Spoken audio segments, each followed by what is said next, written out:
Special सत्र बुला के 16-17 इसी माह में नारी वंदन अधिनियम पर ही चर्चा का विषय में 33% महिलाओं को आरक्षण के संदर्भ में, परिसीमन के संदर्भ में, ये जब लोकसभा सत्र चल रहा था उसी संदर्भ में मिथिला में मैं आपको सामने संबोधित किया।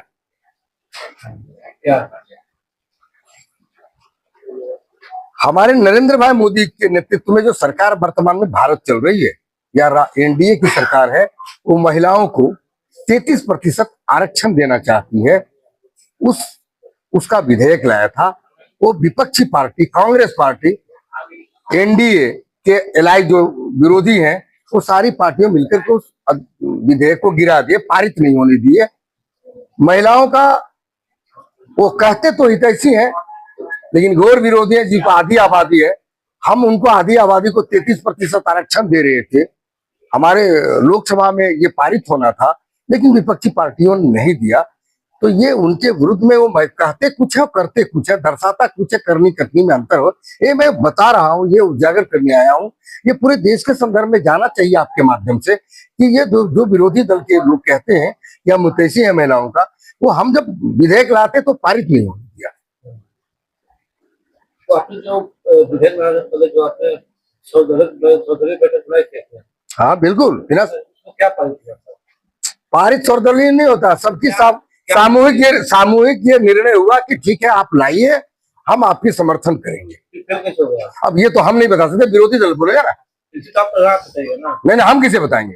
तो अरे ऐसा नहीं होता है। हाँ। विरोधी दल के लोग जब ऑलरेडी हमारे विधेयक को गिरा दिए तो विरोधी दल के लोग बता सकते हैं कि आखिर आपने बैठक में, सर्वदलीय बैठक जब ऑलरेडी लोकसभा अध्यक्ष ने बुलाया तो उसमें ना आपने हामी भरा समर्थन किया और बाद में आप लोकसभा में जैसे आए तैसे आप पलट गए। ये उनकी जिम्मेवारी बनती है कि ऐसा उन्होंने क्यों किया।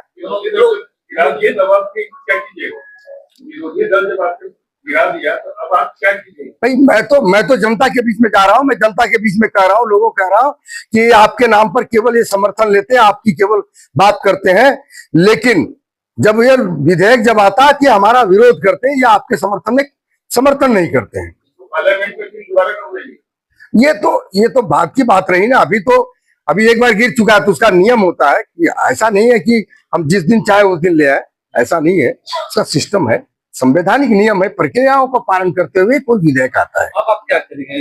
आपकी पार्टी क्या करेगी? पार्टी तो क्षेत्र में जा रही है। जैसे मैं पूरे देश के एक एक जगहों पर जाकर के लोगों को हम बता रहे हैं, आपके माध्यम से, चैनल के माध्यम से, आपके प्रिंट मीडिया, इलेक्ट्रॉनिक मीडिया के माध्यम से बता रहे हैं कि ये विपक्ष पार्टी है, समाजवादी पार्टी है, राष्ट्रीय जनता दल है, जेएमएम है या कोई भी राजनीतिक विरोधी दल हमारी जो पार्टी है, वो महिलाओं के लिए केवल बात करती है, उनसे वोट लेती है, उनकी बात करती है, लेकिन उनके पक्ष में कोई समर्थन नहीं करती है। जब हम 33% देने के लिए तैयार हो गए तो उन्होंने उस विधेयक को समर्थन नहीं किया। महिला प्रधानमंत्री बनाइए, मोदी जी बताइए, क्या कहेंगे? ये कोई उत्तर हुआ क्या? ये कोई उत्तर हुआ क्या? ये कोई उत्तर हुआ क्या? अरे विपक्ष बोल रहा है, विपक्ष कोई उत्तर हुआ क्या? ये उत्तर तो नहीं हुआ। राष्ट्रपति हमारी महिला है या किसी को भी स्मरण होगा। आप तो पत्रकार हैं, आपको ज्यादा जानना चाहिए। प्रधानमंत्री भी कोई मतलब हुआ का? आप कोई कह दे कि आप उलट के टंगा जाइए तब हम आपको समर्थन पार्टी, कोई प्रश्न हुआ क्या? ऐसे प्रश्न तो बच्चे भी नहीं करते, विरोधी दल कैसे कर देते हैं? ऐसे कैसे करते हैं? ऐसा थोड़ी होता है कि हम जो कह रहे हैं तो आप महिला बनाइए, पुरुष में। आपके राष्ट्रीय अध्यक्ष कई पार्टियों की महिला है। मायावती के राष्ट्रीय अध्यक्ष कौन है? मायावती जी। क्यों नहीं समर्थन की? उनके राज्यसभा में तो समर्थन थे। लोकसभा ममता जी कौन सी है? क्यों नहीं समर्थन की? आप जो है समर्थन नहीं कर, आप मुझे बनाने क्यों बात कर रहे हैं? इन लोग का विश्वास क्यों नहीं दिया? विश्वास में लेने की बात कर रहे हैं। आप कह रहे हैं कुछ करेंगे कुछ, तो मैं क्या जानता हूँ? आप जो कह रहे हैं उतनी मैं सुन सकता हूँ ना। आप जो कह रहे हैं, कह तो रहे कि आप विधेयक लाइए। विधानसभा चुनाव के बाद आ सकता था। कौन सा विधानसभा? बंगाल में हो रहा है। अरे परिसीमन जनगणना प्रारंभ हुआ, पत्रकार महोदय ध्यान में रखना चाहिए। पता नहीं ये संवैधानिक नियम है। ये जनगणना प्रारंभ हुआ है। जनगणना प्रारंभ में अभी से ही लगेंगे तभी ये संभव है। जनगणना प्रारंभ हो चुका है देश में।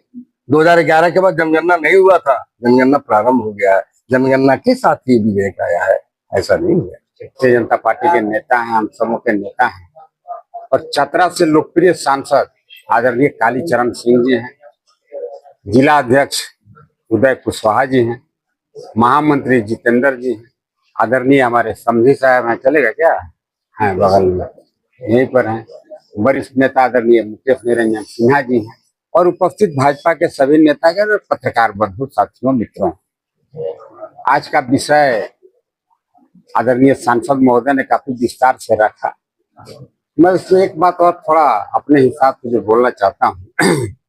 मैं उस दिन देखा पार्लियामेंट का जो सत्र चल रहा था, उसमें समाजवादी पार्टी के जो नेता हैं अखिलेश यादव जी, उन्होंने कहा कि हम चाहते हैं कि महिला आरक्षण बिल पास हो, महिला को आरक्षण मिले, लेकिन बोलते हैं कि इसमें ओबीसी आरक्षण का भी प्रावधान है। मर्दे पहले बेटा जामेगा तब न डांडा होगा।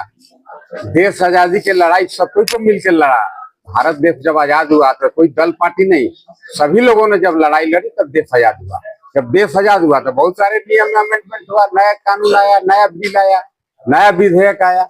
वैसे ही अभी तो मैंने हम कहते हैं प्रिलिमिनरी जो बात है कि 33% महिला को विधानसभा हो या लोकसभा हो उसमें आरक्षण देने का बात था।